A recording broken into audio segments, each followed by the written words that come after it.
ARPA Racing Series presented by Remax Menards and Messina Wildlife Animal Stopper 200. Our third qualifier today on the near side, Craig Gose, the number 81 Greenville Toyota of North Carolina Toyota for Eddie Sharp Racing, 7th in points, qualified third with a lap of 54.737 seconds, 164.423 miles per hour. On the far side, Frank Kimmel, the number 44 Ansel Menards Ford, 54.723 seconds, 164.465. He's 6th in points. And in the center, his first career pole, the number 25 Venerini Motorsports Toyota, sponsored now by Sears Auto Center and Die Hard, 53.87 seconds, nearly a full second over second place, 167.069 miles per hour. Mikey Kyle was 5th in points. He started second 3 times this year and 5th 2 times in the previous 6 races. So let's start with Craig. Your thoughts on your lap here at Pocono Raceway? I thought we were going to have a little bit better lap than that. We went into turn 1 and it was just extremely loose. I had to chase the car off the track and really pedal on the throttle to get back on it. And when we came in, we had equalized an inner liner in the right rear tire. So the right rear, that explained the loose feeling going into turn 1. So luckily we didn't wreck the car, and it came in about 6 pounds of pressure higher than it should have when we came back inside. So all that considered, was not a bad lap. Running with a tire like that, but definitely, had a whole lot more left on the table had that not happened. But I think we got a good car for the race.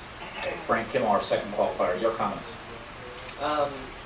We didn't get to do a qualifying run at all in practice today, so we stayed on the same set of tires all day, and we just kept working on the car because the cars, seem to be really tight. So, all in all, we thought we could go faster. I didn't know that we could we'd be in the top 3 in qualifying, so we're happy with that. But I think for the race, we're going to be really good also. And, Craig and I are going to be the best B division racers with Mikey running so fast. So we just hope he doesn't lap us in the first 20 or 30 laps. So, but no, he had a great lap. Congratulations to Mikey and his team. And but we got a pretty good car. We're going to run them all day. Okay, tomorrow's pole sitter, Mikey Kyle. Your initial comments? We ran, I think, a 9, I believe it was, in practice. And we made him off the run. And we was hoping to back that up. Didn't know for sure if he was, but went out there and went off in the turn 1, and it felt really tight. Had to tail it a couple of times, and didn't feel like I got off of 1 really well. And then it come through a tunnel turn and felt pretty good. And off of 4, I guess you call it 4. And got real free off of 4. But I think we ran an 80. Whatever it was, an 80. But anyway, we backed it up and really satisfied the car. Real fast in race trim and drive really well, so just really looking forward to the race. Yeah, 53.87 was your time there. Okay, any questions for our top 3 qualifiers? Here on the left.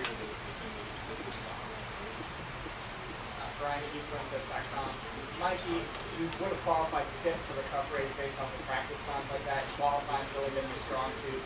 Do you feel comfortable that you're going to go with 50 up for 200 miles tomorrow? Yeah, I don't think that's quite possible. No, I mean, we run, I feel we probably drop off by a second or push a second in a race, so to run them kind of speeds in a race, that's dang near impossible. I mean, them guys they're so much quicker than we are, but yeah, if you look at it that way, it's kind of cool, and you fit quick in Cup practice, so pretty neat to look at it that way. Further questions for the top 3? Okay, again. Well, this one's for all 3 of y'all. You're all seeking your first win so far this season. All 3 of y'all are in the title hunt right now for the ARPA Championship. How important is it to get that first win off your back and just enjoying this title? Craig?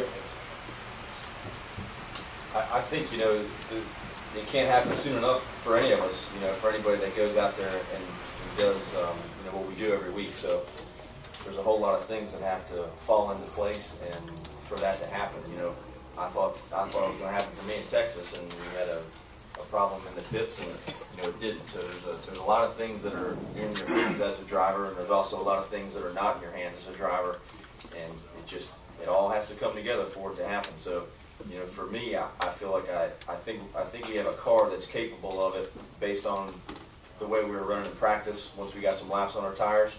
And these guys got good cars too. There's more good cars out there. So we've got we can put 110% in every lap and keep our fingers crossed and hope that we come out ahead. Frank, and we're going to wrap it up pretty shortly here. Kind of the same thing. You know, it's been a while since we've won a race, over a year now, and almost a year and a half. So we'd like to get back in victory lane. I think the last 4 races, our program has steadily picked up. We've moved up in points. The car's been running better and better. So we look to be very competitive this weekend. And as Craig said, you got to put the whole package together in order to win. So hopefully we can do that. Any final quick questions? All right, thank you. Oh, Chuck will get you in the back. Oh. Thank you. Frank, what you going to get away?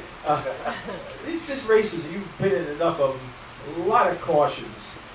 Always a lot of cautions. How do you handle that mentally and physically? Start, stop, start, stop.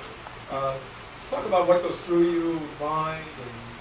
It really depends on where you're at in the race. If you're leading a race and you have cautions, it's not a really big deal, unless you had a huge lead and you didn't want to, lose the lead that you had. But it is frustrating a lot, and we're talked to at every driver's meeting that it's, we hear about spotters and you hear about this, and you hear about that, but it all comes down to the guys that are sitting in the seat. And I think this year it's been better throughout the whole season. In general, we've shown that we can run some green flag laps. We've had a few green flag stops this year already, so. Hopefully, people will, as the equipment's gotten improved and the drivers are improving and the teams are improving, hopefully that will dwindle a little bit where we can run some green flag laps. Okay, thank you, gentlemen.